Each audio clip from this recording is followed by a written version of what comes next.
My name is Sophia Chen, and I watched my parents announce they were giving my childhood home to my younger brother during a so-called family celebration they meticulously orchestrated. They beamed with pride as they told me I was too successful in my big city career to need a stake in our family home. What they conveniently forgot was that I had been silently paying the mortgage for the past 7 years and had secured a legal agreement that protected my investment.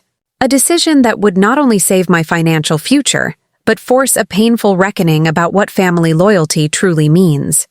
Before we jump back in, tell us where you're tuning in from, and if this story touches you, make sure you're subscribed because tomorrow, I've saved something extra special for you. Precision has always been my sanctuary. Where others see chaos, I find patterns. Where colleagues shy away from complex challenges, I methodically deconstruct them into solvable pieces. This approach has defined both my career and how I've quietly supported my family for years, with careful calculation rather than emotional. At 34, I'm the youngest chief financial officer at Meridian Technologies, a fast-growing software company in Seattle's competitive tech landscape. My corner office on the 40th floor offers a panoramic view of Puget Sound that most would consider distracting. For me, it serves as a constant reminder of perspective, how individual decisions accumulate to form deeper currents, just like the powerful tides flowing beneath the ferries crossing the water below. My team trusts my financial projections because I see patterns in data that others overlook. I can identify inefficiencies and opportunities that remain invisible to most, a skill that has saved our company millions and propelled my rapid rise through corporate ranks.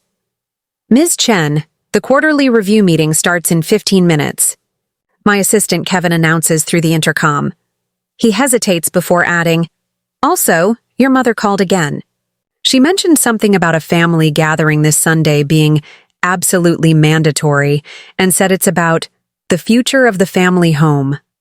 I glance at the framed photograph on my credenza, my parents standing proudly in front of our 2-story Craftsman in Bellevue, the one with the blue shutters and sprawling maple tree in the front yard, the home they nearly lost to foreclosure 7 years ago until I intervened without my siblings knowing. "Thank you, Kevin. Tell the executive team I'll be there in 10. I'll return my mother's call after the meeting." The steady rhythm of my heels against marble flooring accompanies my thoughts as I walk to the conference room. Fellow executives nod respectfully as I pass. Last quarter's financial restructuring plan, which I spearheaded despite significant pushback, resulted in a 28% profit increase during an industry-wide downturn. The boardroom, once skeptical of my youth, now falls silent when I speak. My professional accomplishments stand in stark contrast to my personal living situation. My Seattle apartment is deliberately minimal, 100 square feet with functional furnishings and practical amenities. It's a place to review spreadsheets and get adequate rest, not a showcase for status. While my tech industry peers purchase luxury condos with harbor views and vacation properties in distant locations, I've channeled my resources toward securing assets and supporting the family infrastructure that shaped me. After successfully navigating the quarterly review, where my projections once again proved accurate to within 0.4%, I finally return. My mother's call from the privacy of my office as evening settles over the city. "Sophia." "Finally." My mother's voice carries a hint of accusation wrapped in superficial warmth. "We've been trying to reach you all day. Didn't you see my texts?" "I was leading our quarterly financial review, Mom," I explain patiently. "What's so urgent about Sunday's gathering?" "Your father and I have been making some important decisions about the family home and the future," she explains with unusual formality. "We need everyone present. Your brother Ryan is flying in from Portland with his wife, and May will be driving down from Vancouver with her husband and the kids. My siblings, Ryan, 32, and May, 30, both married with growing families, while my own personal life remains deliberately uncomplicated. Their life choices always seem to receive more celebration despite the financial struggles that frequently followed. I'll be there, I promise, already mentally rescheduling the work I had planned for the weekend. Is 1 p.m. still the usual time for family gatherings? Yes, but wear something nice, Sophia, not one of those austere business suits. This is an important family occasion, not a board meeting. The criticism slides under my skin with practiced ease. My professional wardrobe, austere, in my mother's estimation, represents the boundary I've built between my structured professional world and the emotional quicksand of family expectations. After ending the call, I open my personal financial management software and review the automatic monthly transfers that leave my account like clockwork. $20,900 to my parents' mortgage, secretly rerouted through a family account. $750 for property taxes on the family home. $580 toward Ryan's lingering student loans. $420 for May's monthly childcare assistance. $350 for my parents' supplemental health insurance. The combined $5,000 monthly total represents nearly 22% of my after-tax income, a significant amount, but my salary makes it manageable. These transfers have become so automatic that they feel like a utility bill. Financial support transformed into an expected background obligation in our family's structure. What stands out more prominently in my financial dashboard is the family home itself. The house in Bellevue appears as a significant asset in my personal net worth statement, a beautiful craftsman in an increasingly desirable neighborhood that I rescued from impending foreclosure 7 years ago when my father's medical bills collided with his small business failure. The crisis emerged suddenly one Tuesday evening with a tearful call from my mother. My father, too proud to ask for help directly, had hidden the final foreclosure notice until they were 3 weeks from losing the family home. Without hesitation, I liquidated my emerging investment portfolio, paid the $48,000 in arrears, and restructured the mortgage under conditions that would prevent future financial disaster. Technically, the mortgage remains in my parents' names, though I make the payments through an arrangement with the bank.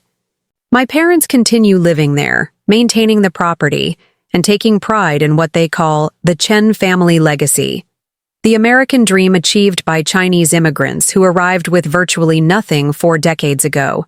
I've never corrected their perception of ownership.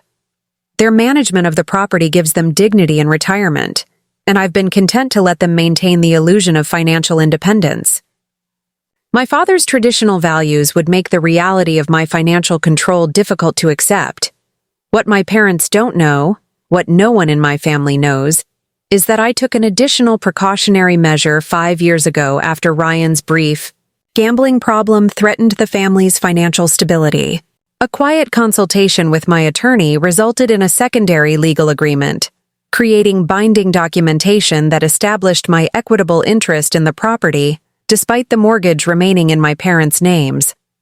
The agreement would activate automatically under specific conditions of attempted transfer or encumbrance without my consent.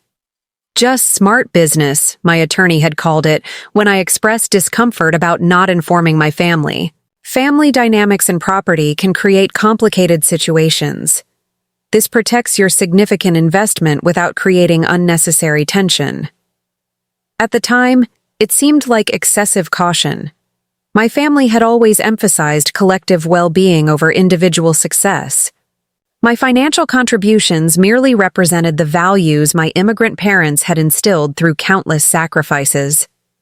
Family is the only true wealth, my father would say in his philosophical moments. Individual success is meaningless without a strong foundation. That philosophy had guided my decisions since childhood. While my high school classmates participated in extracurricular activities and social events, I worked part-time at my father's small electronics repair shop, handling the accounting and inventory management by age 16. When college acceptances arrived, I chose the university offering the most substantial scholarship, rather than the prestigious East Coast schools that had accepted me. After graduating with my finance degree and securing my first professional position, my initial paychecks went toward clearing my parents' credit card debt, rather than establishing my own independent financial future. My rapid professional advancement allowed me to increase support as my siblings faced their own challenges. Preparing and narrating this story took us a lot of time, so if you are enjoying it, subscribe to our channel. It means a lot to us. Now back to the story. When Ryan dropped out of his MBA program after accumulating substantial student debt with nothing to show for it, I created a monthly payment plan without hesitation. When May's husband faced unemployment while she was pregnant with their second child, I covered their mortgage for 8 months.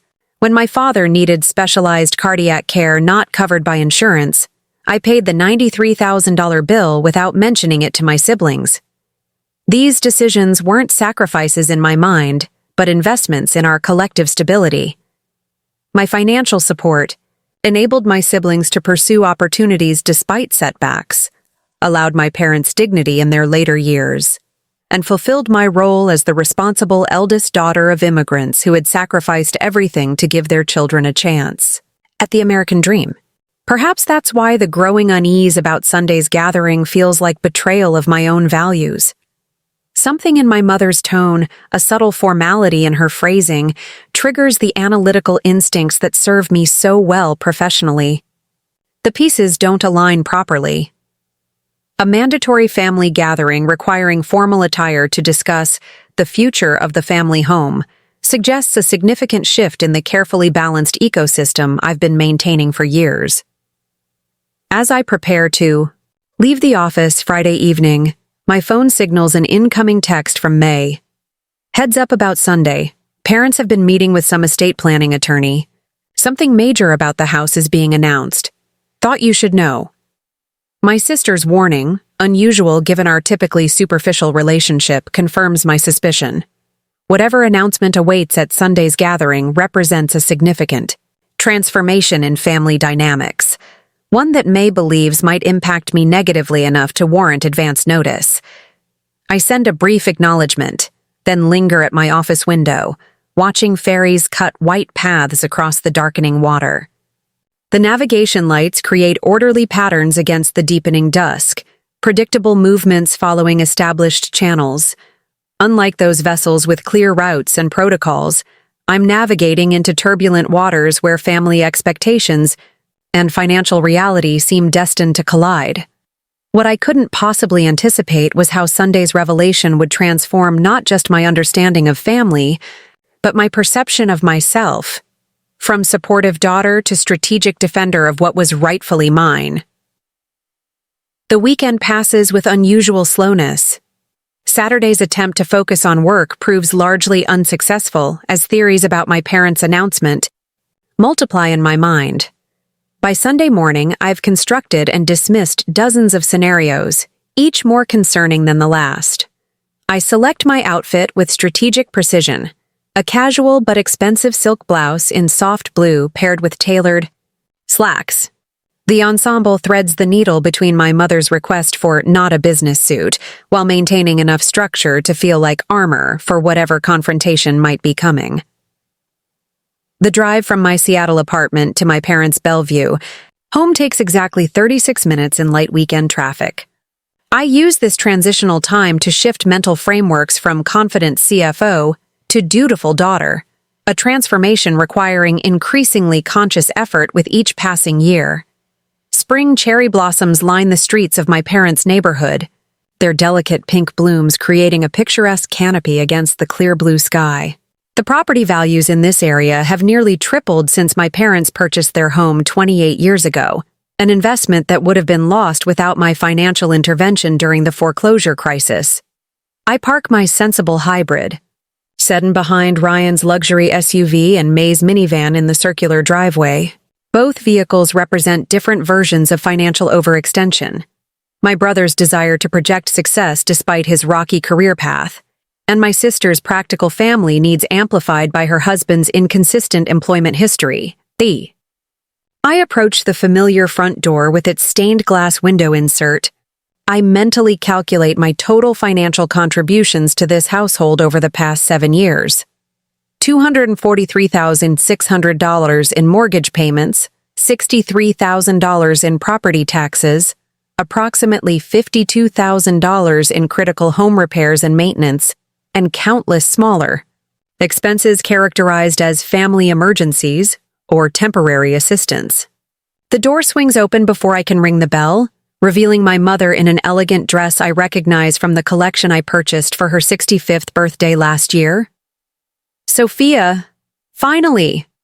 Everyone else arrived 15 minutes ago," she exclaims, embracing me briefly before stepping back to assess my appearance with a critical eye. "Well, at least you're not wearing a business suit." "Nice to see you too, Mom," I respond with practiced patience. "The blouse is silk," I add, knowing her appreciation for quality fabrics might offset her disappointment in my practical style. The house interior carries the familiar scent of jasmine tea and my mother's special occasion dumplings. The recent kitchen renovation I quietly financed 2 years ago gleams with new appliances and granite countertops, an anniversary gift to my parents that cost nearly $38,000. Family photographs line the hallway, though I notice with familiar resignation that images of my siblings' weddings and children dominate the display. My graduate school commencement photo, marking my MBA with highest distinction, is barely visible behind a more recent picture of Ryan receiving an Employee of the Month certificate at his pharmaceutical sales job.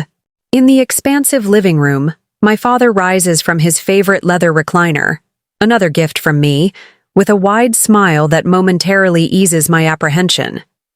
"There's my financial genius," he announces warmly, his accent more pronounced in emotional moments. His embrace feels genuinely affectionate despite our complicated dynamics. My father's immigrant work ethic and emphasis on education formed the foundation for my success, even as his traditional values sometimes clash with my independence. My siblings occupy separate sections of the room, Ryan and his wife Jessica on the sectional sofa I purchased during last year's renovation, while May and her husband David corral their 2 energetic children near the window seat.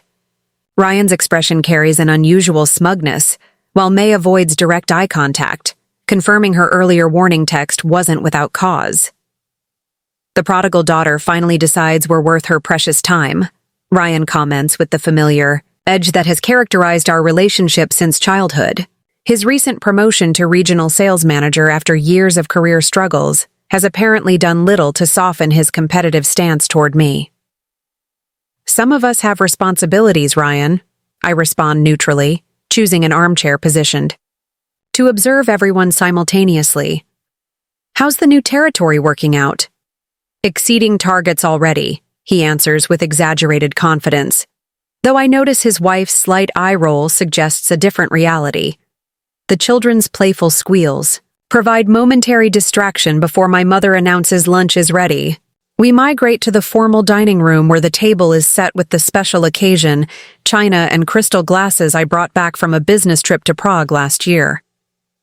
As we settle in our traditional family seating arrangement, I cannot shake the growing certainty that this elaborate staging, my mother's special dumplings, the formal table setting, my father's reminiscent mood, represents more than routine family gathering.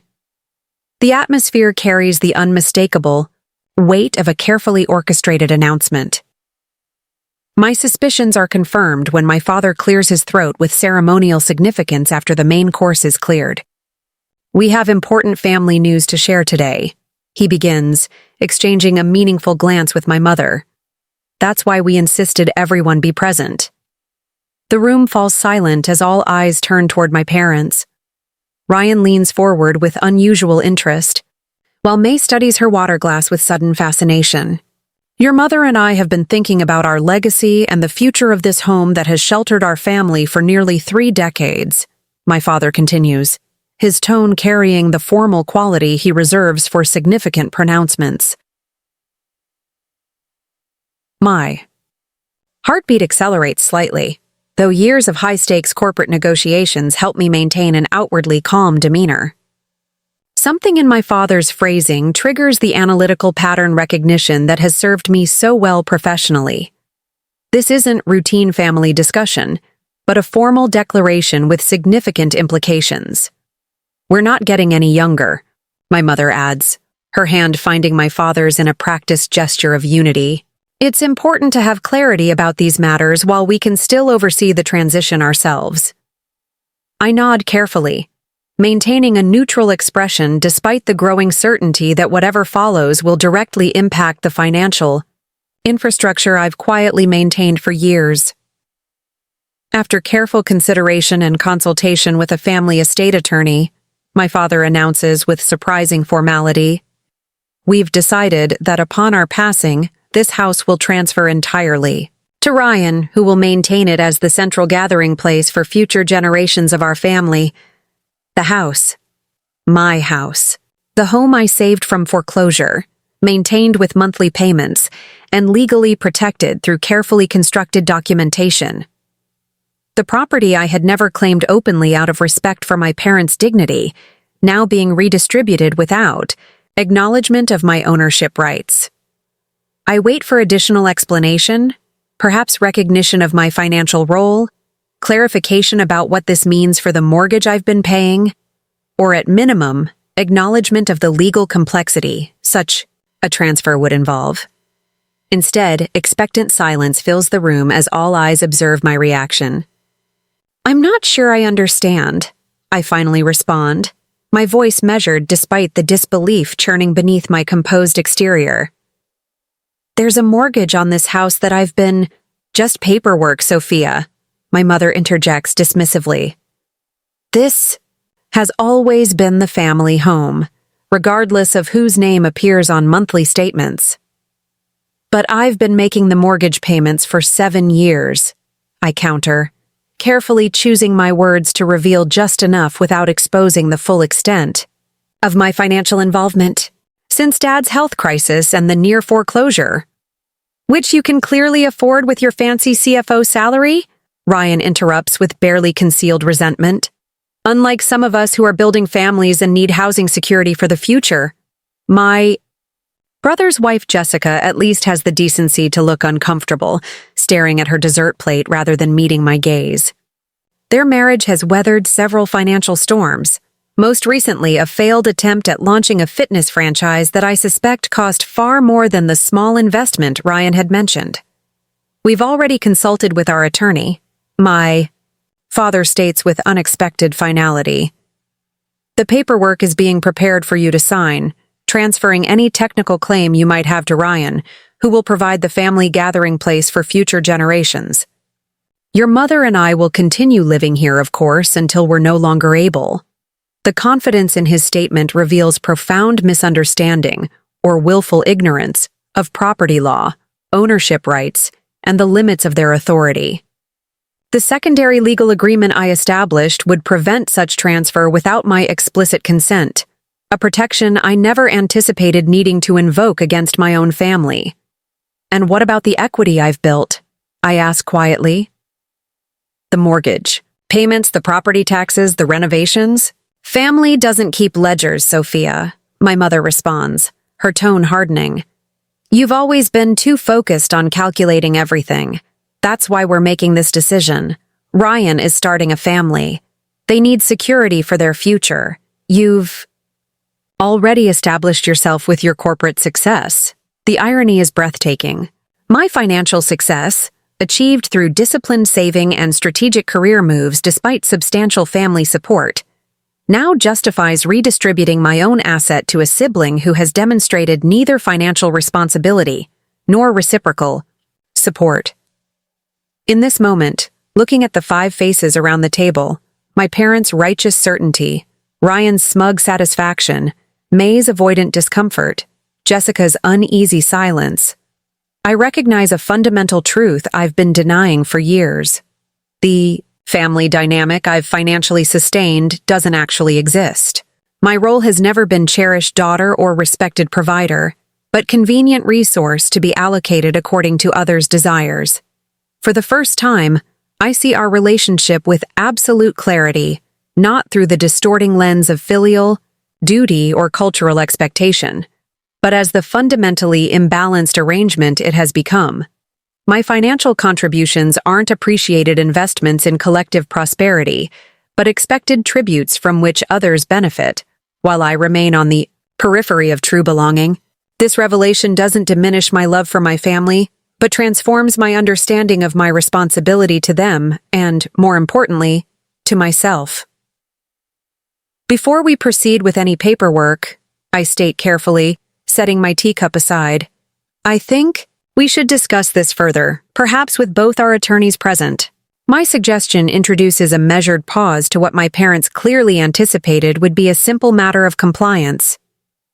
The dining room's crystal chandelier, another renovation gift from me, casts strategic shadows across the antique table, highlighting the subtle shift in expressions around me. My father's confident smile falters slightly, revealing confusion rather than concern. My mother's perfectly manicured fingers tense around her teacup, the first indication that my response wasn't part of her choreographed scenario. Ryan's triumphant smirk transforms into irritation, while May's discomfort deepens into something resembling guilt.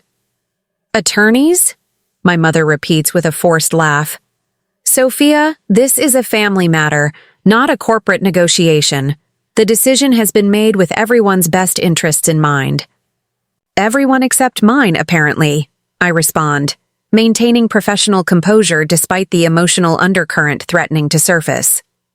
Years of navigating high-stakes financial negotiations have equipped me with the ability to compartmentalize personal reactions when necessary. Since we're discussing a significant asset that I've financially maintained for 7 years, I believe proper consultation is appropriate. My father leans forward, his expression softening into the persuasive demeanor he employed throughout my childhood when redirecting my ambitions toward family priorities. Sophia, perhaps we've approached this incorrectly. We should have discussed this with you first, privately. Would you join me in my study after dessert? We can review the details more thoroughly. This invitation, positioned as conciliatory while actually separating me from potential allies, represents a familiar negotiation tactic. Isolation increases vulnerability, a principle applicable in both corporate acquisitions and family manipulations. The study has always been my father's domain, the physical space where his paternal authority feels most concentrated. Actually, I counter smoothly, since this involves a property matter that affects multiple parties, I think everyone should participate in the discussion. Transparency benefits us all. May rolls her eyes dramatically. Always the executive, turning everything into a board meeting. Some things never change. Speaking of change, I redirect, turning toward my brother. Ryan, you've been uncharacteristically satisfied with this arrangement. How do you feel about becoming the designated beneficiary of a property you've never financially contributed to? Ryan shifts uncomfortably, avoiding direct eye contact. It wasn't my idea. Dad approached me about it a few weeks ago, said it would provide stability considering our situation. The vague reference to their financial struggles hangs in the air, unacknowledged yet present. Their recent purchase of a vacation timeshare despite ongoing credit card debt that I've glimpsed on statements left carelessly visible during previous visits suggests financial prioritization that would make any investment advisor cringe. Your situation? I repeat neutrally. The same situation that required my financial intervention for your wedding just 2 years ago? That does raise interesting questions about asset management capabilities. That's unnecessary, Sophia, my mother interjects sharply. Ryan and Jessica have been making significant progress with their financial planning. The house would provide stability and responsibility. The twisted logic is almost admirable, transferring a valuable asset to someone with documented financial mismanagement issues as a developmental exercise at my expense. In any investment scenario, this would be classified as high risk with minimal potential return. Perhaps we should continue this conversation after everyone has had time to consider the implications, my father suggests, clearly attempting to diffuse the growing tension. More comfortable for a family discussion. I think that's wise. I agree, recognizing the strategic advantage in a temporary pause. This property matter clearly involves complex considerations that weren't apparent to everyone. I'll have my attorney review our options before any decisions are finalized. The mention of my attorney sends a visible ripple of unease around the table. My parents exchange a troubled glance while Ryan's expression darkens from smug satisfaction to wary concern. "Your attorney?" my mother questions, her voice rising slightly. "Sophia, you're making this unnecessarily complicated. This is about family planning, not legal battles. I'm simply ensuring that any decisions we make are properly structured," I explain with professional detachment. Property transfers involve significant legal and financial considerations that should be handled with appropriate expertise. As the conversation shifts to more neutral topics, I observe the subtle current of tension flowing beneath the forced pleasantries. Ryan's frequent glances toward our parents seek reassurance that their plan remains intact. May's unusual silence suggests she recognizes the fundamental imbalance in the proposed arrangement, but lacks either the courage or inclination to acknowledge it openly. What they don't realize, what none of them could possibly know, is that the legal agreement I established 5 years ago creates an irrevocable equitable interest that cannot be overridden by any family decision, regardless of whose name appears on the property deed. The agreement not only protects my financial investment, but establishes clear compensation requirements for any attempted transfer. This hidden protection, created as precautionary insurance during a time of family financial chaos, now represents the only barrier between my 7 years of financial support and complete appropriation without acknowledgement or compensation. As I gather my belongings 2 hours later, preparing to leave what has suddenly transformed from childhood home to contested asset, I feel an unexpected sense of clarity rather than anger. The family meeting my parents orchestrated to facilitate my compliance has instead catalyzed my recognition of necessary change. The carefully maintained illusion of familial reciprocity has been replaced by the stark reality of systematic extraction, pattern so normalized that my parents genuinely believe in their entitlement to redistribute assets they neither purchased nor maintained. This recognition doesn't diminish my love for my family, but fundamentally transforms how I understand my responsibility to them and, more importantly, to myself. The path forward requires neither emotional confrontation nor complete withdrawal, but strategic recalibration, establishing sustainable parameters for future engagement. As I drive away from my parents' neighborhood, spring cherry blossoms swirling, in my wake, I experience not grief or anger but profound clarification. The house they attempted to redistribute was never the true asset at stake. It was my autonomy, my boundaries, and my right to determine how my resources are allocated. The legal agreement created 5 years ago as precautionary protection now represents not paranoia, but prescience.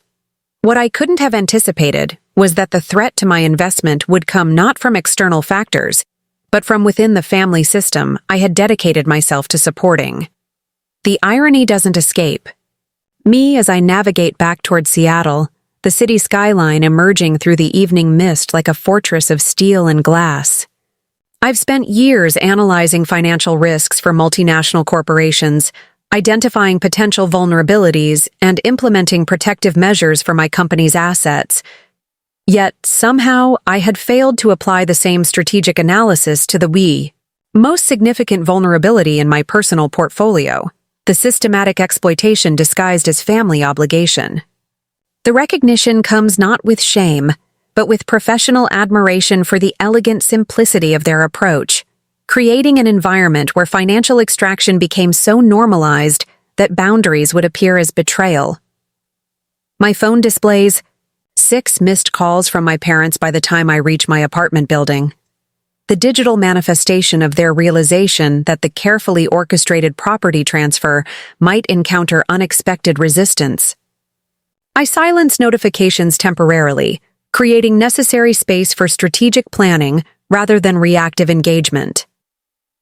Tomorrow, I'll contact my attorney to verify the secondary agreement remains ironclad.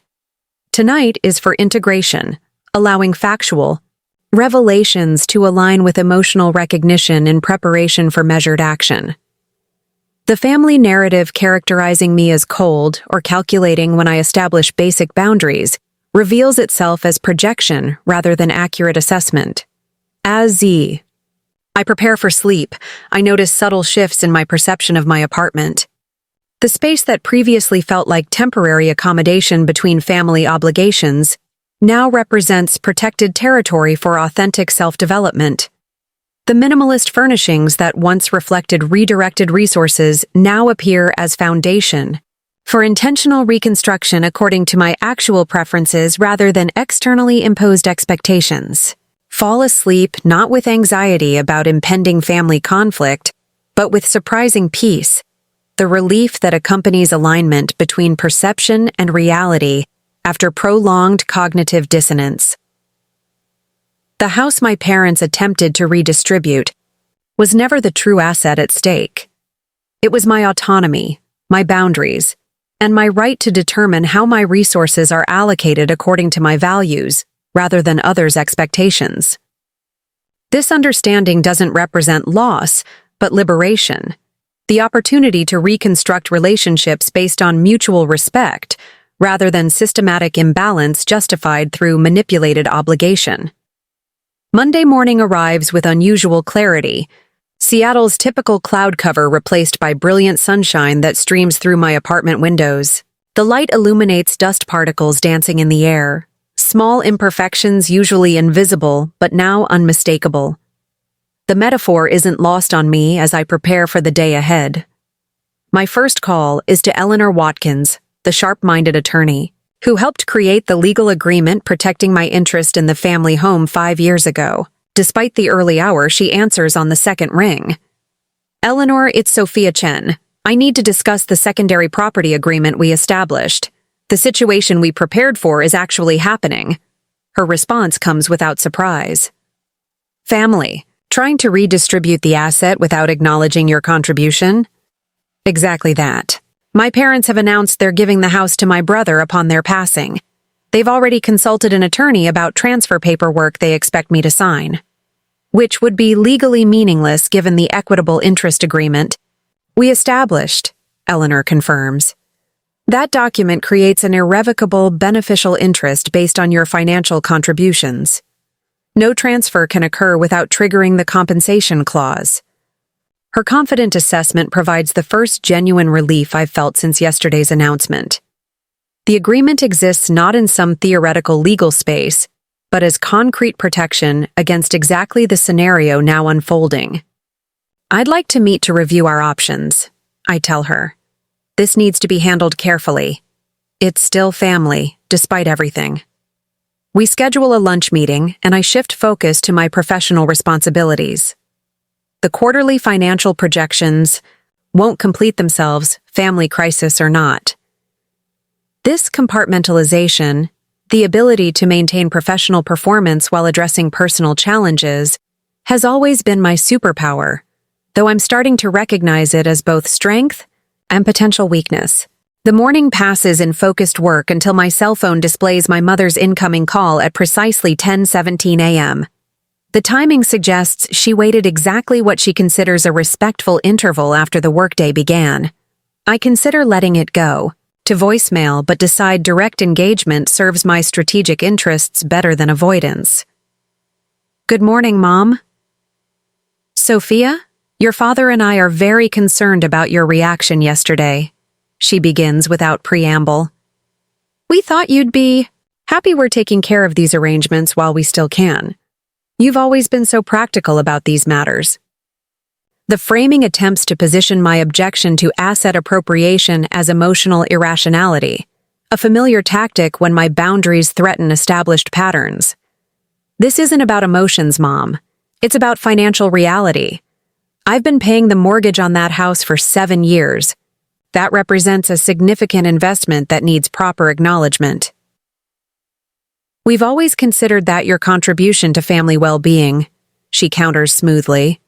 Just as your father and I contributed everything we had to your education and opportunities. Family resources should flow where they're needed most. The selective application of this principle, flowing from me outward but never reciprocally, goes tactfully unmentioned. If that's true, then why wasn't this property decision discussed with the entire family, including me? Why present it as a finished plan rather than a conversation? Her momentary silence acknowledges the logical inconsistency before she pivots.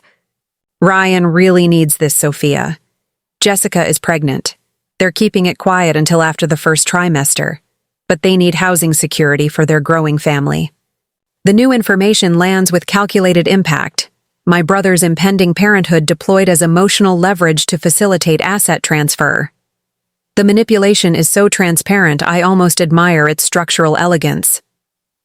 Congratulations to them, I respond neutrally. That's significant news that certainly contextualizes your decision differently. However, it doesn't change the financial and legal realities of the house situation. I'll have my attorney review everything before any decisions are finalized. Your attorney? Sophia, this is family, not some corporate merger. We raised you to understand the importance of supporting each other, not creating legal obstacles. The irony of this statement, as she attempts to redistribute an asset I've financially maintained for years without proper recognition, is so profound it momentarily leaves me speechless. I'll be in touch after I've reviewed the situation properly. I finally respond. Please don't make any commitments regarding the property until then. After ending the call, I glance at the Seattle skyline beyond my office window. The Space Needle stands as an architectural exclamation point against the blue sky, a reminder that sometimes the most recognizable structures are built on carefully hidden foundations. My lunch meeting with Eleanor takes place in a quiet corner of an upscale restaurant near her downtown office. The privacy allows for candid discussion without workplace interruptions or family surveillance. The agreement we created is essentially ironclad, she confirms after reviewing the documentation she's brought. It establishes your equitable interest based on mortgage payments, property taxes, and capital improvements. We carefully documented every contribution with the anticipation that something like this might eventually happen. My parents seem to believe I'll simply sign whatever transfer paperwork they're preparing, I observe, absently stirring my untouched soup. There's a fundamental disconnect between financial reality and family perception. Eleanor nods thoughtfully.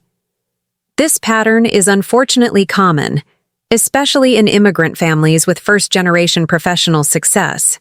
The expectation of unlimited resource flow from successful children without corresponding acknowledgement of contribution or autonomy.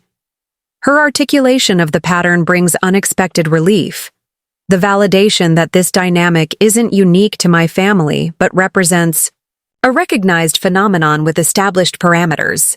What are my practical options? I ask, shifting from recognition to strategy. Several, depending on your desired outcome, Eleanor explains, laying out a small notepad. First, we could simply notify all parties of the existing agreement, preventing any transfer without proper compensation. Second, we could negotiate a structured settlement that acknowledges your contributions while allowing some version of their plan to proceed. Third, we could propose a complete restructuring of ownership that creates transparency going forward. The range of options transforms amorphous conflict into manageable strategic choices. This concrete framework replaces emotional reaction with procedural clarity, a transition that immediately reduces the psychological weight of the situation.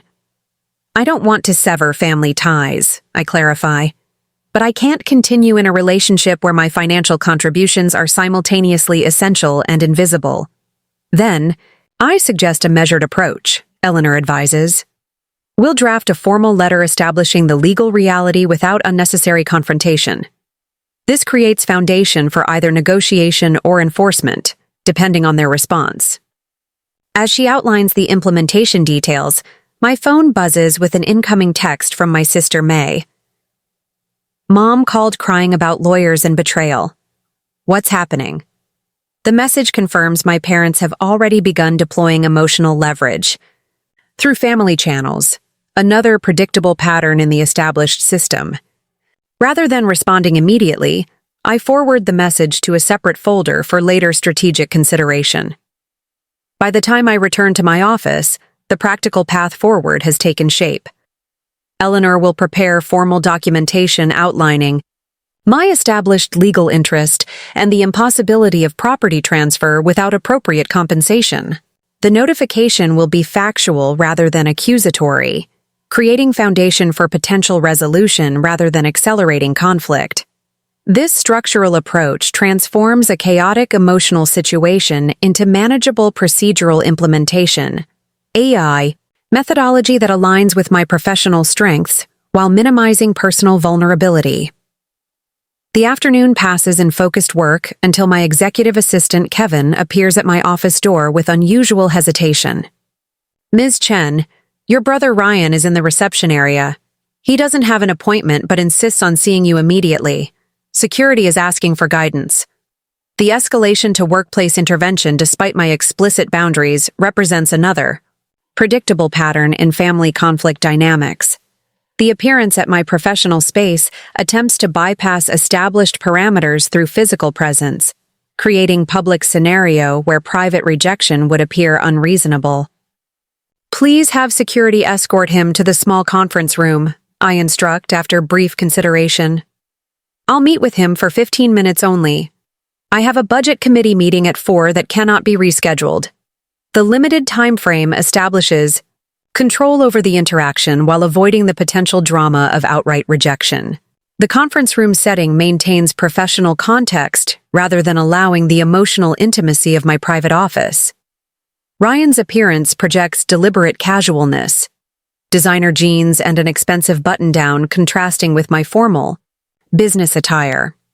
The calculated informality attempts to position him as authentic against my perceived corporate rigidity, another familiar dynamic in our established patterns. "Quite the fortress you've built here," he observes, gesturing around the minimalist conference room. "3 different people checked my ID before I got this far." "Security protocols apply to everyone," I respond neutrally. "What brings you to my office unannounced, Ryan?" He leans forward with practiced sincerity, the same expression he deploys when negotiating sales contracts or requesting financial loans that never seem to be repaid. "You've upset Mom and Dad badly with this attorney. Talk. They were just trying to create some security for future generations. Why are you making this so difficult?" The framing attempts to position my boundary enforcement as the problem rather than the unauthorized redistribution of my asset. A classic inversion tactic that once would have triggered immediate defensiveness. Today, it merely confirms the systematic nature of the family's approach. I'm ensuring that any decisions regarding property I've financially maintained for 7 years involve proper consultation and acknowledgement, I explain calmly. That's not making things difficult. It's establishing appropriate process. Process, consultation, acknowledgement, he repeats with exaggerated formality. Listen to yourself, Sophia. You sound like you're in a board meeting, not discussing family matters. The distinction you're creating between professional standards and family interaction is exactly the problem, I counter.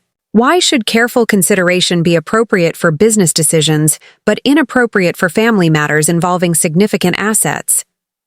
This reframing visibly disrupts his prepared narrative. The question challenges the fundamental assumption that family decisions should operate on emotional rather than rational principles, especially when significant financial implications exist. "Look," he finally responds, shifting approach. "Jessica is pregnant. We need stability for our future. Dad and Mom are just trying to make sure everyone is taken care of." "Congratulations again on the pregnancy," I acknowledge sincerely. That's significant life news that deserves celebration and support.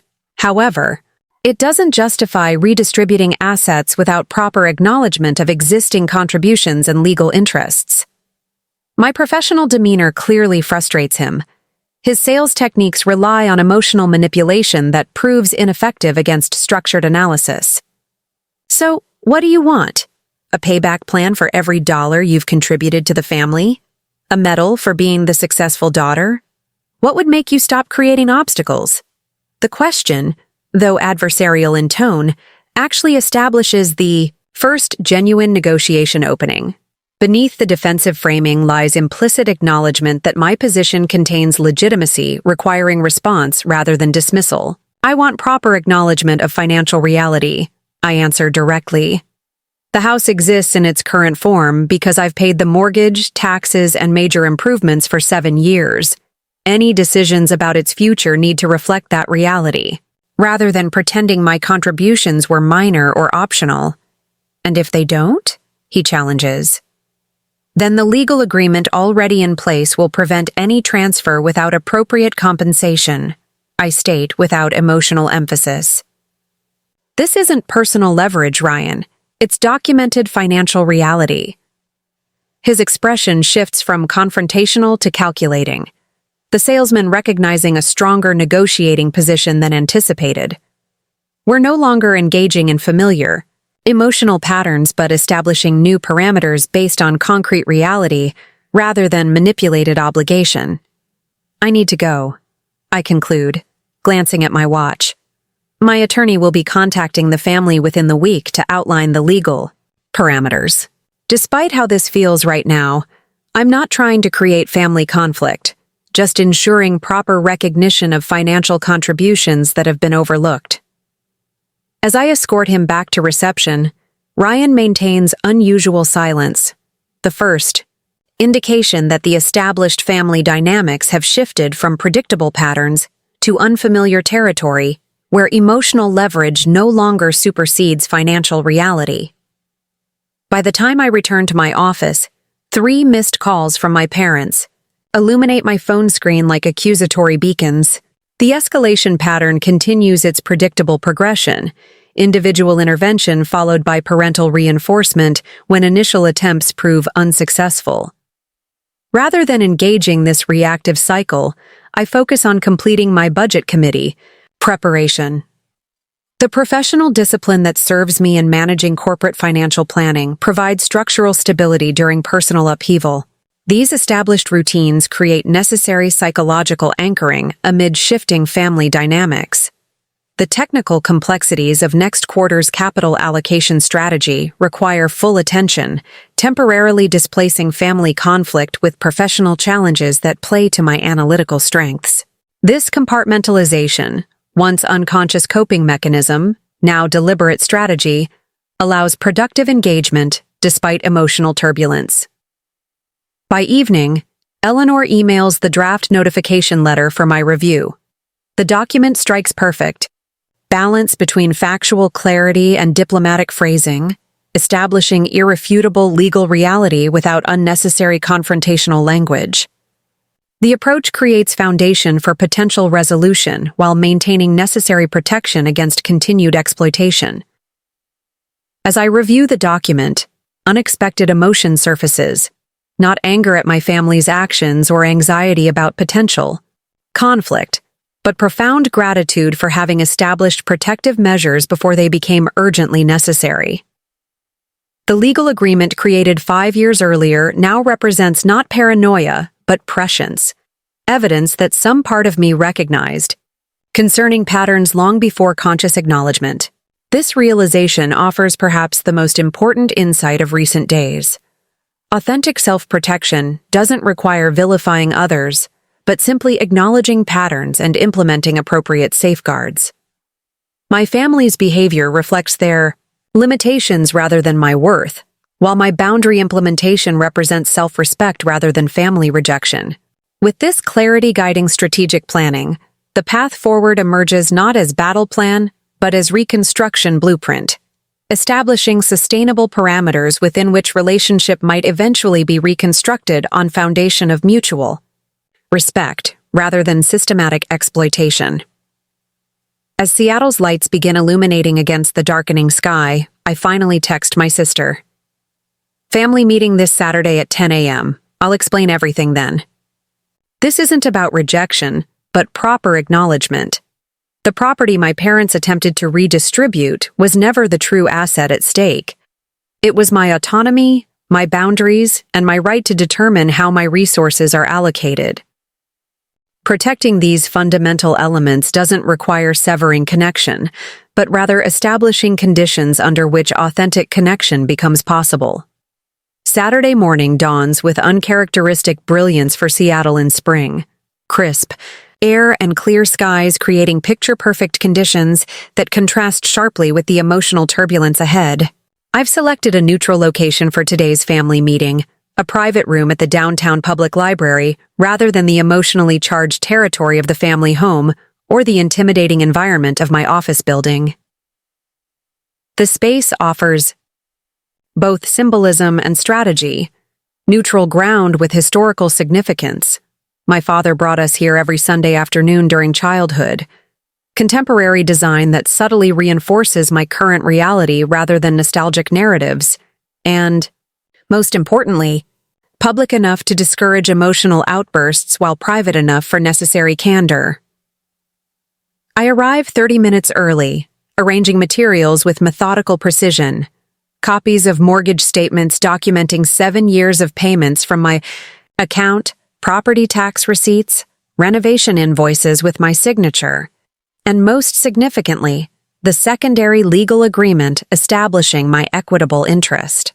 The documentation transforms subjective family disagreement into objective financial reality, evidence rather than interpretation.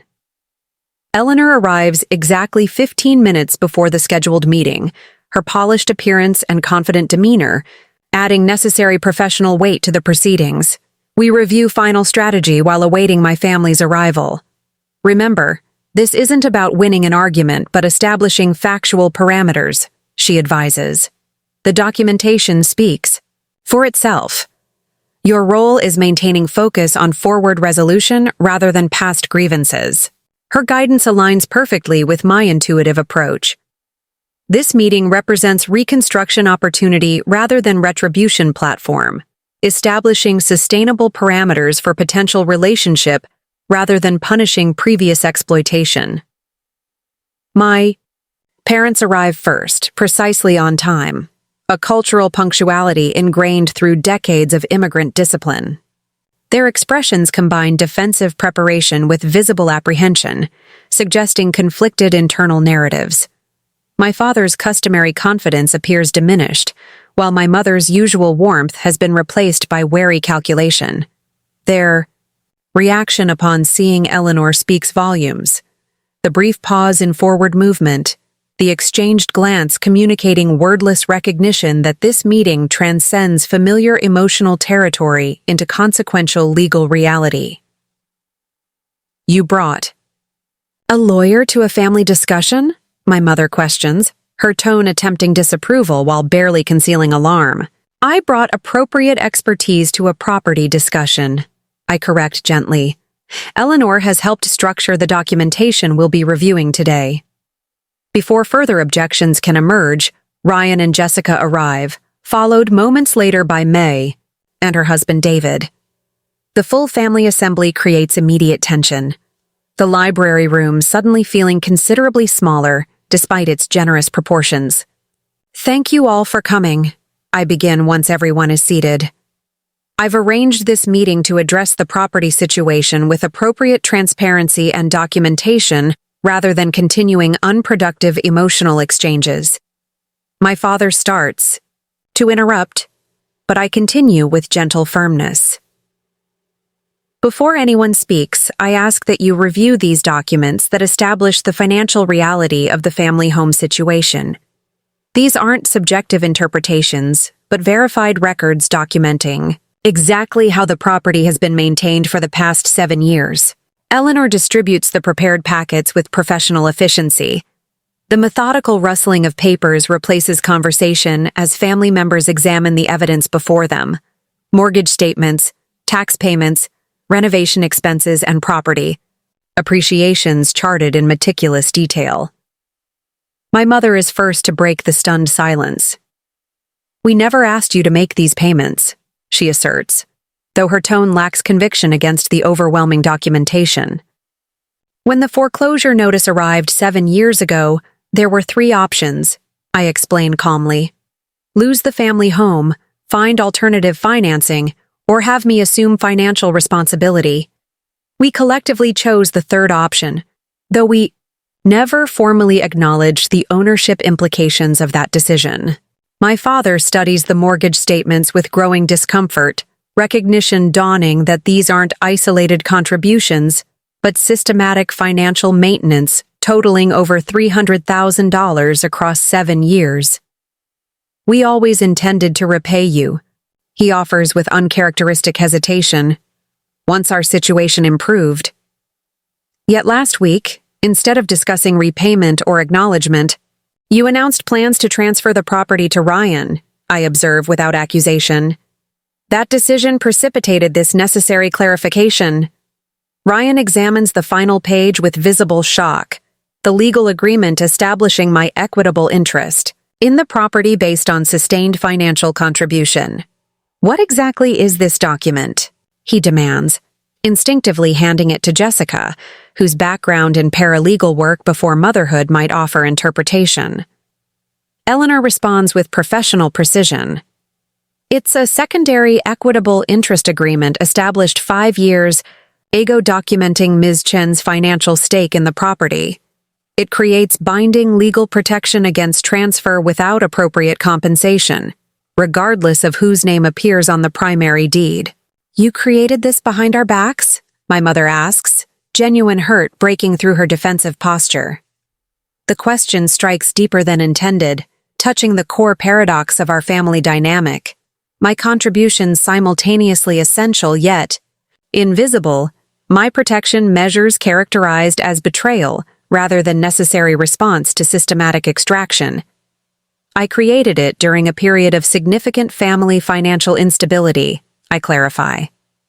After covering Ryan's gambling losses threatened my own financial security, I implemented appropriate protection for assets I was maintaining. This wasn't deception, but necessary stewardship. The reference to his past financial crisis silences Ryan's building objection.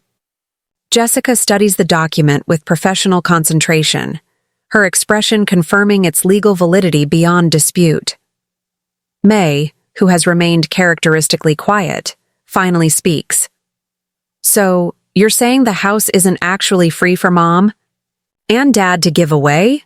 That you essentially own it because you've been paying for it? I'm saying the financial reality differs significantly from the family narrative, I correct carefully. I've maintained the mortgage, taxes, and improvements for 7 years, creating substantial equitable interest that cannot be dismissed or transferred without proper acknowledgement and compensation. And you're only mentioning this now that we need the house for our family? Ryan challenges, attempting to position my boundary enforcement as opposition to his needs rather than response to attempted appropriation. I'm mentioning it now because it became necessary, I respond evenly. Had the Sunday announcement involved proper acknowledgement of my contribution and discussion of equitable compensation, this meeting would be unnecessary. My mother turns to Eleanor with sudden intensity. What exactly does this mean? Can we still transfer the house to Ryan as we planned? Eleanor's response maintains professional clarity without unnecessary confrontation. Any transfer would first require settling Ms. Chen's equitable interest, currently calculated at approximately $348,000 based on documented contributions. Alternatively, different arrangements acknowledging her financial stake could be negotiated. The figure lands with palpable impact, concrete quantification transforming abstract contribution into specific value requiring acknowledgement. My parents exchange troubled glances while Ryan's expression cycles rapidly between disbelief and calculation. We don't have that kind of money, my father admits. The simple statement acknowledging financial reality perhaps for the first time in our family's complex dynamic, which is precisely why proper consultation should have preceded any transfer decision, I note. This isn't about preventing family support, but ensuring it occurs with appropriate recognition and sustainable structure rather than continued invisible extraction. The meeting's atmosphere shifts from confrontational to contemplative as the documented reality supersedes emotional narratives. The financial evidence creates foundation for authentic conversation instead of manipulated obligation, shared reality rather than competing perceptions. What exactly do you want, Sophia? My father finally asks, his tone suggesting genuine inquiry rather than defensive challenge. The question creates opening for reconstruction rather than continued conflict. The first acknowledgement that my position contains validity, requiring address rather than resistance to overcome. I want 3 things, I respond, having anticipated this pivotal moment. First, acknowledgement that my financial contributions have created legitimate ownership interest rather than optional family support. Second, appropriate compensation for any potential property transfer rather than dismissed claim. Third, fundamental recalibration of how financial matters are discussed and decided within our family going forward. The terms represent not retribution for past inequity but foundation for potential future relationship. Conditions under which authentic connection might eventually replace systematic extraction. The approach focuses on forward resolution rather than backward accusation, creating possibility space rather than punishment framework. Unexpected ally emerges when Jessica speaks for the first time, her paralegal background providing professional context beyond family emotional entanglement. These terms seem reasonable given the documentation, she observes, surprising even Ryan with her candor. The financial contributions are extensively verified, and the legal agreement appears properly executed. Standard practice would recognize equitable interest in these circumstances, regardless of family relationship. Her objective assessment from adjacent rather than central family position creates bridging perspective between opposing narratives, third party, validation beyond emotional interpretation. We never meant to discount your contributions, my mother offers, though her defensive tone undermines the conciliatory words. We just assumed family resources should flow toward greatest need. Yet, that principle was applied exclusively to my resources flowing outward, I observe, never reciprocally or with proper acknowledgement. That asymmetry created unsustainable dynamic requiring correction. My father studies the financial documentation with renewed attention, his expression shifting from defensive resistance to reluctant recognition. The systematic evidence, 7 years of consistent payments documented in meticulous detail, creates reality impossible to dismiss through emotional deflection. What specific arrangement would you propose? He finally asks, the question representing significant transition from authoritative declaration to negotiated resolution. The opening allows transition from confrontation to collaboration, establishing parameters for potential solution rather than continued opposition. Eleanor slides forward a prepared document outlining structured options for resolution, each respecting my established interest while accommodating family considerations. We've prepared several possible frameworks, she explains. Each acknowledges Ms. Chen's equitable interest while allowing flexibility regarding future arrangements. These represent starting points for discussion rather than final terms. The approach transforms adversarial confrontation into problem-solving opportunity, shifting from emotional reaction to strategic resolution based on documented reality, rather than manipulated obligation. Ryan examines the proposed options with surprising attentiveness, his salesman's analytical skills engaged by concrete proposals rather than abstract principles. Jessica leans close, their whispered exchange suggesting genuine consideration rather than continued resistance. Option 3 might be workable, my brother finally offers, indicating the structured co-ownership arrangement that would maintain family access while acknowledging my majority interest. We could contribute gradually while building equity over time. His suggestion represents first authentic engagement with financial reality rather than entitled expectation, recognition that appropriate compensation requires actual contribution, rather than narrative manipulation. May, who has remained characteristically reserved throughout the meeting, finally speaks with unexpected insight. This isn't really about the house, is it? It's about how we've been treating Sophia's financial support as expected obligation rather than acknowledged contribution. Her observation captures the essential transformation underway, from property dispute to relationship recalibration, from asset protection to boundary establishment. The house represents visible manifestation of invisible pattern requiring fundamental restructuring rather than incremental adjustment. That's precisely right, I acknowledge, grateful for her perceptive framing. The property situation simply made visible a pattern that has developed gradually over years. This meeting isn't about restricting family support, but establishing how it occurs, through mutual respect and acknowledgement, rather than unrecognized extraction. The conversation shifts toward structured solution exploration, consideration, of various arrangements that might satisfy both my legitimate interest and family needs. The transition from emotional confrontation to practical problem-solving represents significant progress toward sustainable resolution.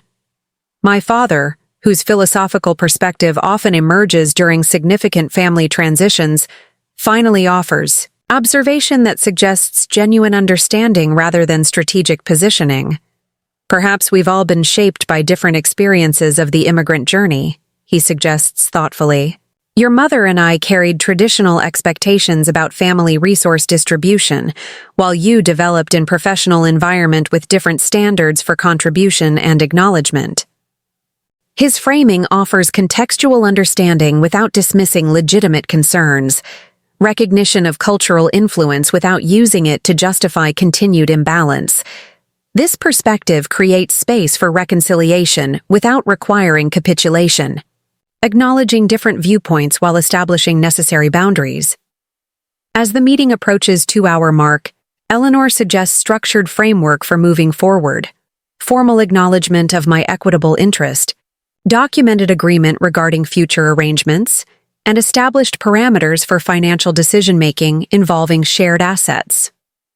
We'll prepare appropriate documentation based on today's discussion, she concludes. Everyone should review the proposed options carefully before our follow-up meeting next week.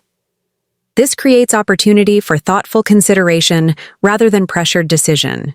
The methodical approach transforms emotional family crisis into manageable procedural implementation, establishing clear pathway toward resolution based on documented reality rather than manipulated obligation. As we gather materials and prepare to depart, unexpected moment occurs when my mother approaches privately while others collect belongings. I need to ask you something, she begins with uncharacteristic hesitation. Have you been covering Dad's prescriptions too? The special heart medication suddenly became affordable last year without explanation. The question reveals another invisible contribution among many. The $750 monthly pharmaceutical supplement I've provided through direct pharmacy account without family discussion. This additional support, like so many others, existed in shadows of unacknowledged assistance. Yes, I acknowledge simply. It seemed easier to handle directly rather than creating unnecessary worry. Something shifts in her expression. Recognition dawning that systematic extraction existed beyond even her awareness, that invisible support extended further than officially acknowledged contributions. This realization creates possibility for authentic gratitude rather than entitled expectation, foundation for relationship based on mutual respect rather than manipulated obligation. We have much to discuss beyond just the house, she concedes quietly. Perhaps we've been taking more than we recognized. This simple acknowledgement, offered without defensive qualification, represents perhaps the most significant progress of the day. Recognition that sustainable relationship requires fundamental recalibration rather than incremental adjustment. Nazi says. I exit the library into brilliant spring afternoon. Seattle's iconic skyline shimmers against clear blue sky, familiar structures viewed from new perspective. The meeting that began as property dispute has initiated more significant transformation, the possible reconstruction of family dynamics based on authentic acknowledgement rather than systematic extraction. The documentation that created necessary confrontation may ultimately facilitate genuine connection, establishing conditions under which relationship might eventually flourish through mutual respect rather than obligatory contribution. 3 days after the library meeting, I receive an unexpected text from Ryan asking to meet privately. The request itself represents significant deviation from established patterns: direct communication instead of triangulated family messaging, acknowledgement of my schedule rather than entitled expectation, and perhaps most notably, willingness to engage without parental mediation. I suggest a coffee shop equidistant between our respective workplaces. Neutral territory that supports conversation without the emotional weight of family spaces or the power differential of either person's professional domain. His prompt agreement further confirms genuine intent rather than tactical positioning. Seattle's notorious afternoon rain creates appropriately contemplative atmosphere as I arrive at Cascade Brew, an independently owned coffee shop whose exposed brick walls and industrial lighting strike balance between austere and welcoming. Ryan is already seated in a corner booth, 2 cups of coffee waiting on the reclaimed wood table. "I ordered your usual," he offers as I settle across from him, referencing the extra shot Americano I've favored since college. This small acknowledgement of my preferences, something typically overlooked in family gatherings, suggests subtle shift in perception. "Thank you," I respond, genuinely appreciative of the consideration. "This is unexpected." "A lot about this week has been unexpected," he acknowledges with uncharacteristic self-awareness. "Jessica and I have been doing some serious thinking since the meeting. The inclusion of his wife in this reflection suggests their partnership may have more substance than I've previously recognized, another potential recalibration in my understanding of family dynamics. The documentation you provided was..." He hesitates, searching for appropriate characterization. "Overwhelming. I had no idea you were covering so much financially. Mom and Dad never explained the full situation." This simple acknowledgement, recognition, of invisible contribution rather than entitled expectation, creates opening for authentic dialogue instead of tactical negotiation. His admission suggests genuine information gap rather than deliberate exploitation, at least on his part. "Most of it happened gradually," I explain. "Dad's medical crisis created initial emergency, but then ongoing support just became normalized without explicit discussion. That's partly my responsibility too. I allowed the pattern to continue without insisting on proper acknowledgement. My partial ownership of the dysfunctional dynamic visibly surprises him. Perhaps he expected righteous accusation rather than nuanced analysis, victimhood narrative rather than system recognition. This acknowledgement of mutual contribution to problematic patterns creates shared platform for potential resolution." "Jessica noticed something important in those mortgage statements," he continues, leaning forward with uncharacteristic intensity. "The payment routing changed about 3 years ago, becoming less direct, flowing through some kind of intermediate account with Mom and Dad's names attached. His observation triggers immediate recognition. The period when my parents requested simplified payment arrangement that would reduce their paperwork burden. The seemingly benign administrative adjustment actually obscured my direct financial contribution, creating plausible deniability regarding ownership implications. That was their suggestion, I confirm. They wanted payments channeled through family account rather than coming directly from me. At the time, I assumed it was merely administrative preference. Jessica thinks it was deliberate, Ryan counters with surprising directness. A way to maintain appearance that they were making payments while actually using your money. She says, it's common in cases where... He hesitates, clearly uncomfortable with the implication. Where financial exploitation is being normalized, I complete matter-of-factly. She's probably right, though I doubt Mom and Dad conceptualized it that explicitly. People rarely acknowledge exploitation narratives in their own behavior. My clinical assessment clearly discomforts him. challenging familial loyalty without providing easy adversarial framework. This analytical approach removes emotional manipulation leverage while maintaining factual accuracy, professional strength deployed in personal context. There's something else you should know, he continues after gathering resolve. Something I discovered yesterday when helping Dad organize his home office. From his messenger bag, Ryan withdraws folder containing document that immediately triggers recognition, identical formatting to the estate planning paperwork my parents presented during the original family announcement, though apparently older based on visible wear. I found this in Dad's filing cabinet, he explains, sliding it across the table. It's dated 3 years ago. They've been planning this property transfer for much longer than any of us realized. The document outlines detailed strategy for gradually obscuring my financial contribution while establishing narrative of parental ownership despite ongoing payments from my account. The approach includes specific language to position any objection as emotional betrayal rather than legitimate financial concern. Calculated manipulation rather than simple misunderstanding. This changes the context significantly, I observe, maintaining professional composure despite the revelation's emotional impact. This wasn't impulsive decision or simple oversight, but deliberate long-term strategy. Ryan studies my controlled reaction with visible surprise. Perhaps he expected emotional breakdown or righteous anger rather than analytical assessment.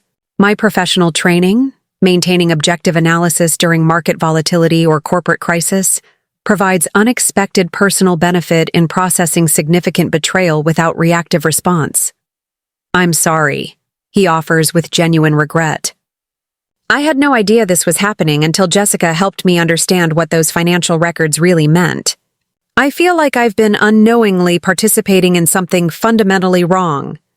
His apology, offered without defensive qualification or responsibility deflection, represents significant departure from established family patterns. This authentic accountability creates possibility for relationship reconstruction based on mutual respect rather than manipulated obligation.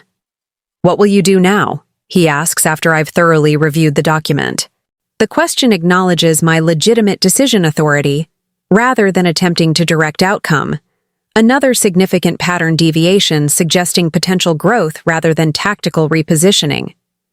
I'll integrate this new information into our legal response, I explain. But more importantly, I need to recalibrate my understanding of the family dynamic. This represents fundamental breach of trust rather than simple misunderstanding. My measured response clearly relieves him. Perhaps he expected punitive reaction rather than strategic recalibration. This approach maintains appropriate boundaries while avoiding unnecessary escalation, creating space for individual relationship. Development despite systemic dysfunction. Jessica and I have made a decision, he continues with newfound resolution. We're withdrawing from the property arrangement entirely. We've secured pre-approval for our own mortgage and found a starter. Home closer to Jessica's parents. It's smaller than we initially wanted, but it's something we can actually afford ourselves. This declaration of financial independence, choosing sustainable autonomy over entitled expectation, suggests genuine growth rather than strategic repositioning. His decision represents first step toward authentic adulthood rather than continued participation in dysfunctional family system. That's a significant step, I acknowledge. One that will likely benefit your family's long-term stability.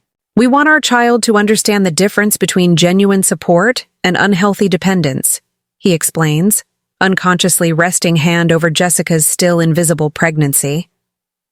This situation has forced us to examine patterns we might have otherwise perpetuated. His insight suggests the confrontation, however painful, may yield broader positive impact beyond immediate property resolution.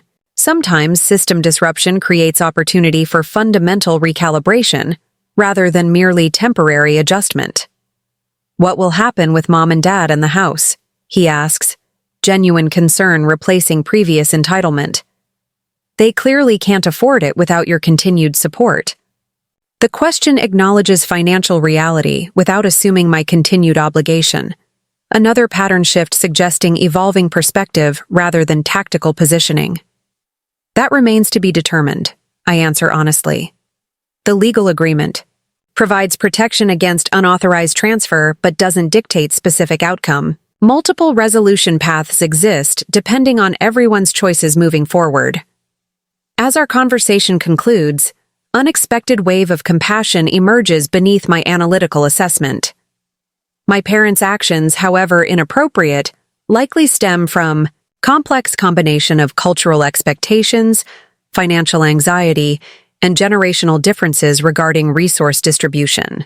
Understanding motivation doesn't justify exploitation, but provides context for potential healing rather than permanent severance. Ryan extends hand as we prepare to leave, formal gesture acknowledging relationship recalibration rather than presumed familiarity. This small symbolic action represents significant shift from entitled expectation to earned connection, from assumed access to respected boundaries. Thank you for being willing to meet, he offers with genuine appreciation. And for handling this with such composure. I'm not sure I would have managed the same grace if our positions were reversed. Professional training has unexpected personal applications, I acknowledge with small smile. Financial analysis requires separating emotional reaction from strategic assessment, a skill equally valuable in personal crisis. As I exit the coffee shop into lightning rain, Seattle's evergreen-lined streets glisten with renewed vibrancy, familiar landscape transformed by shifting perspective. The upcoming family negotiation represents not merely property resolution, but fundamental relationship recalibration, opportunity to establish sustainable connection based on mutual respect rather than systematic extraction. The secondary legal agreement that provided necessary protection now serves broader purpose than originally intended, creating structured framework for transforming invisible extraction into acknowledged contribution, manipulated obligation into mutual respect, systematic imbalance into sustainable relationship. What began as property dispute has catalyzed more significant evolution, the potential reconstruction of family dynamics based on authentic acknowledgement rather than entitled expectation. The path forward involves neither complete withdrawal nor unconditional continuation, but strategic recalibration, establishing conditions under which genuine connection might eventually replace manipulated obligation. The house my parents attempted to redistribute was never the true asset at stake. It was dignity, autonomy, and the fundamental right to determine how personal resources are allocated according to authentic values rather than external expectations. Protecting these essential elements doesn't require permanent severance, but rather establishing boundaries, within which relationship might eventually flourish through mutual respect rather than systematic exploitation. The follow-up meeting with my parents is scheduled for exactly 2 weeks after the initial library confrontation. I've selected a professional mediation center for this final discussion, neutral territory specifically designed for resolving complex family matters with appropriate structure and support. The interim period has been carefully structured to prevent emotional escalation while allowing necessary processing. Eleanor has managed all official communications, transforming reactive emotional exchanges into documented procedural implementation. This approach has created necessary emotional distance for everyone involved while maintaining momentum toward resolution. What I didn't anticipate was my sister May's unexpected involvement during this transitional period. Typically peripheral in family conflicts, she requested private meeting 3 days after my coffee shop conversation with Ryan. Her suburban home, chaotic with children's toys and incomplete renovation projects, provided oddly comforting backdrop for surprisingly candid discussion. I've been enabling this dynamic just as much as anyone, she acknowledged while her children played in the backyard under her husband's supervision. Not through financial contribution like you, but through silent complicity. Watching Mom and Dad manipulate your support without ever speaking up. Her unexpected accountability created bridge between our typically distant perspectives, shared recognition of systemic patterns rather than isolated incidents. This connection, built on mutual acknowledgement rather than defensive positioning, suggested possibility for relationship reconstruction beyond property resolution. The mediation center's contemporary architecture, glass and sustainable wood, blending harmoniously with natural surroundings, creates an environment of simultaneous transparency and strength. The symbolism isn't lost on me as I approach the building 15 minutes early, exactly as planned. The mediator, Dr. Harriet Vance, recommended by Eleanor for her expertise in both financial disputes and cross-cultural family dynamics, has reviewed all documentation in advance. Her calm professionalism provides necessary structural support for potentially volatile conversation, creating parameters that discourage emotional manipulation while encouraging authentic resolution. Eleanor arrives precisely on schedule, her presence providing both professional representation and psychological reinforcement. We review final strategy while awaiting my parents' arrival. Remember, today is about resolution structure rather than emotional catharsis, she advises. The documentation already established creates foundation for settlement regardless of emotional response. Her guidance reinforces my intuitive approach. This meeting represents potential reconstruction opportunity rather than emotional confrontation, establishing sustainable parameters for future relationship rather than extracting acknowledgement of past exploitation. My parents arrive 5 minutes before the scheduled start, their punctuality suggesting respect for the process despite obvious discomfort with the formal setting. My father's typically commanding presence appears diminished in the contemporary environment, while my mother's usual social confidence has been replaced by uncharacteristic reserve. Dr. Vance welcomes everyone with professional warmth, establishing immediate credibility through cultural sensitivity and procedural clarity. Her introduction frames today's discussion as collaborative problem-solving rather than adversarial negotiation, creating space for resolution without requiring emotional capitulation. Before we begin formal discussion, she explains after completing introductory protocols, I'd like to acknowledge the complex emotional context surrounding these financial matters. Cross-cultural family systems often develop implicit understanding regarding resource distribution that can create unintended consequences when not explicitly discussed. Her framing offers contextual understanding without excusing inappropriate behavior, recognizing cultural influence without using it to justify continued imbalance. This approach creates potential space for reconciliation without requiring surrender of legitimate boundaries. Today's objective is establishing mutually acceptable resolution regarding the property situation while creating sustainable framework for future family financial interactions, she continues. The documentation provided establishes clear, equitable interest that requires appropriate address, while recognizing the importance of family relationships beyond financial considerations. My father shifts uncomfortably at the direct reference to documented evidence, perhaps still hoping for emotional negotiation rather than factual resolution. My mother studies her hands with unusual concentration, avoiding direct eye contact with anyone in the room. Before presenting the formal resolution proposal, Dr. Vance continues with careful pacing. Does anyone wish to share perspective that might inform our discussion? The invitation creates opening for emotional expression within structured context, allowing necessary acknowledgement without derailing procedural implementation. The careful silence that follows suggests collective recognition of this discussion's significance beyond immediate property resolution.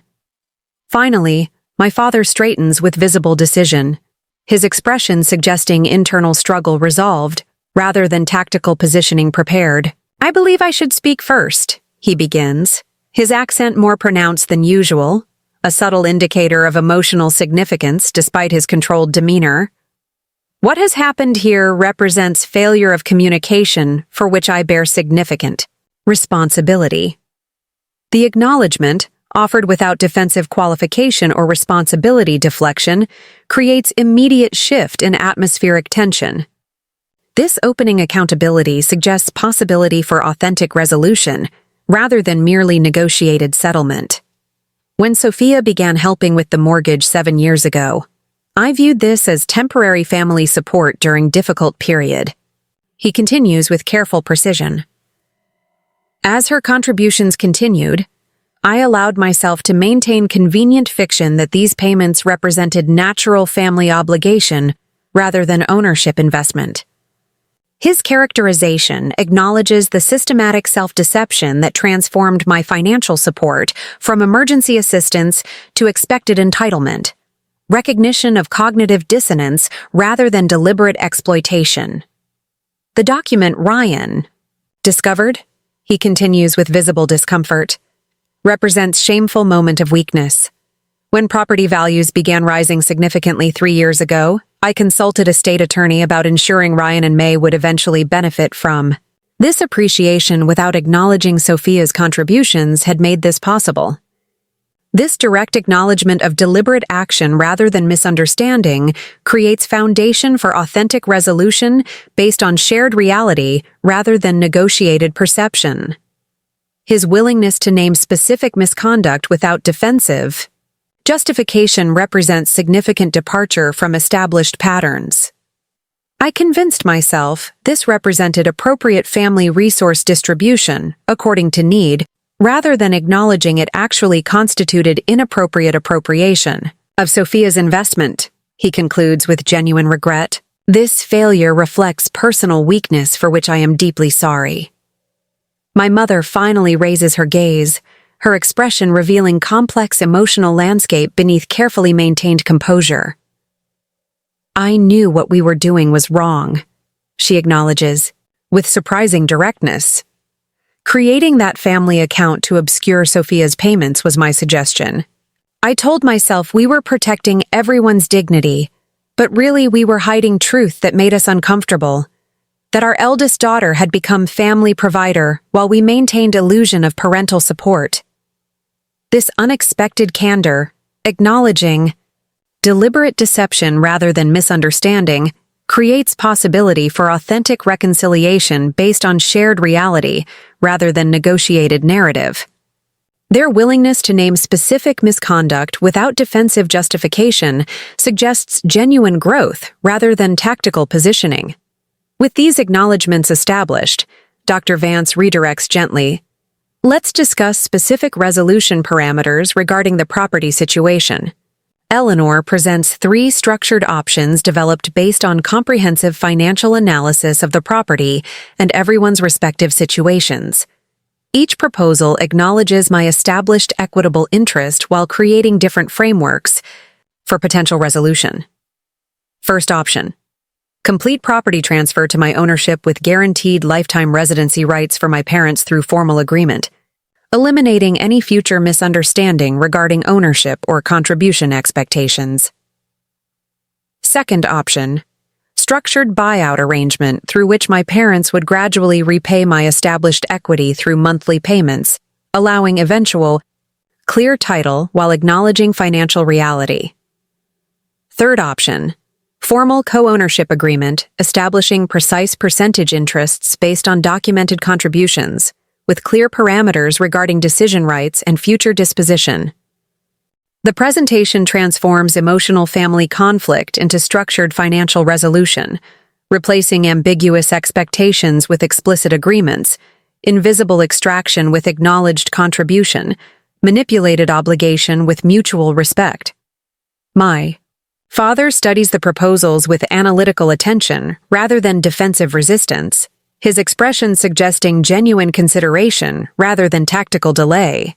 My mother's focused concentration indicates similar engagement with factual parameters rather than emotional deflection. The first option seems most appropriate given financial realities, my father finally offers with surprising directness. We cannot realistically repay Sophia's contributions, and continuing ambiguity would only perpetuate problematic patterns. Clear transfer with residency protection acknowledges actual ownership while maintaining family connection. His practical assessment, prioritizing sustainable solution over ego protection, creates foundation for genuine resolution rather than temporary accommodation. This willingness to acknowledge financial reality without defensive qualification suggests authentic growth rather than strategic concession. I agree, my mother adds with quiet certainty. This approach creates necessary clarity while preserving family relationships. The guaranteed residency protection addresses our practical needs, while the ownership transfer acknowledges Sophia's legitimate rights. Their unified acceptance of the most straightforward solution, full acknowledgement of my ownership with structured protection for their housing security, represents significant departure from previous patterns of manipulated obligation and entitled expectation. Then let's proceed with drafting formal agreement reflecting these terms, Dr. Vance suggests with professional efficiency. The documentation will establish clear parameters regarding ownership rights, residency protections, and future disposition considerations. As Eleanor and Dr. Vance discuss implementation details, unexpected emotion surfaces, not anger at confirmed manipulation or satisfaction at acknowledged ownership, but profound relief at established clarity. The resolution creates sustainable structure based on documented reality rather than manipulated obligation, foundation for potential relationship reconstruction beyond property considerations. There's one additional matter I'd like to address, I interject during procedural discussion. Beyond this specific property situation, we need structured approach to any future financial interactions within our family. This expansion beyond immediate resolution toward systematic recalibration represents necessary evolution from specific incident to fundamental pattern, addressing underlying dynamics rather than merely resolving visible manifestation. I'm proposing Family Financial Transparency Protocol, I explain, presenting framework developed during recent reflection. Any significant financial interactions would involve documented agreement regarding terms, expectations, and acknowledgement. This prevents future misunderstandings while creating appropriate boundaries. The proposal transforms ambiguous family financial entanglement into structured support system, replacing implicit obligation with explicit agreement, invisible extraction with acknowledged contribution, manipulated expectation with mutual respect. This seems very formal, my mother observes with characteristic hesitation toward explicit boundaries. Sometimes formality creates necessary clarity, I respond gently. The discomfort we're experiencing now resulted directly from avoiding explicit acknowledgement of financial realities. This approach prevents similar situations while allowing appropriate support when genuinely needed and freely chosen. My father considers the proposal with thoughtful attention rather than immediate resistance. His expression suggests recognition of necessary evolution rather than defensive protection of established patterns. The protocol makes sense, he finally acknowledges. Had such structure existed 7 years ago, this entire situation might have developed differently. Clear parameters protect everyone's dignity rather than creating false narratives. His acceptance of structured boundaries, prioritizing clarity over ambiguous entanglement, suggests genuine growth rather than tactical concession. This willingness to establish explicit parameters represents significant evolution in family dynamic, typically characterized by implicit obligation and unacknowledged extraction. As the meeting concludes with implementation timeline and follow-up, scheduling, unexpected moment occurs when my father approaches privately, while others gather materials. There's something I need to say beyond formal apologies and agreements. He begins with uncharacteristic vulnerability. I've been reflecting on patterns that created this situation, and I recognize something important about my own motivations.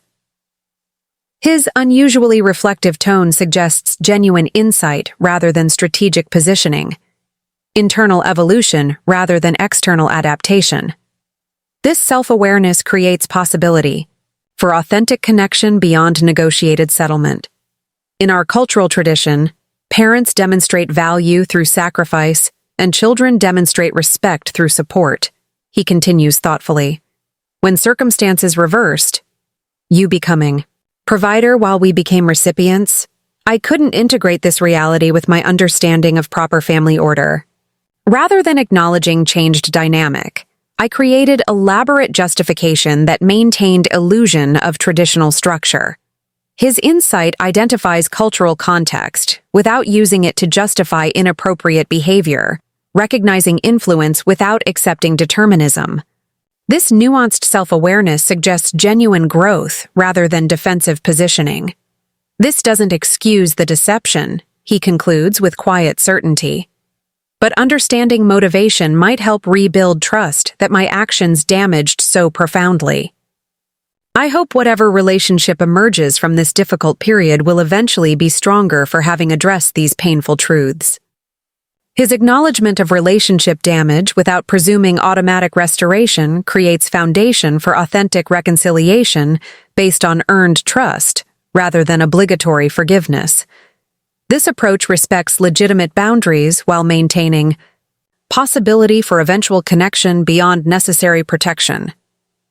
As I exit the mediation center into gentle spring afternoon, Seattle's distinctive skyline emerges through clearing clouds, familiar structures viewed from fundamentally altered perspective.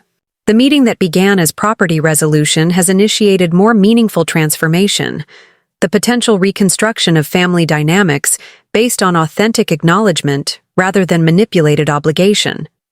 The property that catalyzed necessary confrontation may ultimately facilitate genuine connection, establishing conditions under which relationship might eventually flourish through mutual respect rather than systematic extraction. The path forward involves neither complete severance nor unconditional continuation, but calibrated engagement, maintaining necessary boundaries while allowing potential evolution toward healthier patterns. 3 months later, the formal property transfer complete and new relationship parameters established, I host small gathering at my newly acknowledged property, not family celebration but intentional reconstruction beginning. The renovated outdoor patio space provides symbolic setting for this transitional moment. Familiar territory transformed through deliberate reconfiguration rather than complete demolition. Ryan and Jessica arrive first. They're developing parental anticipation now visible in her advancing pregnancy.